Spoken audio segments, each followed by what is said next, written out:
অনেকদিন পরে বাবা আসছে। গাড়ির শব্দ পেয়ে ছেলে ছুটতে চলে গেল কেটে। কালকে বরের জন্য মাংস রেখেছিলাম, গরম করে খেতে দিলাম।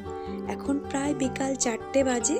একটু রেস্ট না নিয়ে দিদির স্কুটিটা নিয়ে যাচ্ছে নাম্বার প্লেট আনতে। শীতকালে সন্ধ্যা হলে মনটা চাই তেলে ভাজা খাই, না চাইতেই বরমশাই নিয়ে এসে অনেক রকমের মাছের ফ্রাই। পরের দিন সকালবেলা ঘুম থেকে উঠেই আগে বরের জন্য ভাত চাপিয়েছি, আলু সেদ্ধ আর টমেটো সেদ্ধ, সঙ্গে মাছ ভাজা করে দিই। ছেলেকে টিফিনে যদি রুটি, চাউমিন, পরোটা দিই, যেমন টিফিন তেমনই থাকে, তাই অল্প করে শুকনো খাবার। ছেলেকে স্কুলে ছেড়ে বরমশাই সোজা চলে গেছে বাড়িতে।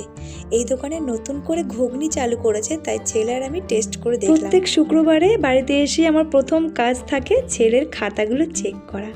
দুজনে মিলে খেয়ে নিলাম। সন্ধ্যাবেলা দিদি বানিয়েছে চিকেন পকোড়া। তো চলো আজকের মতো টাটা, বাই বাই।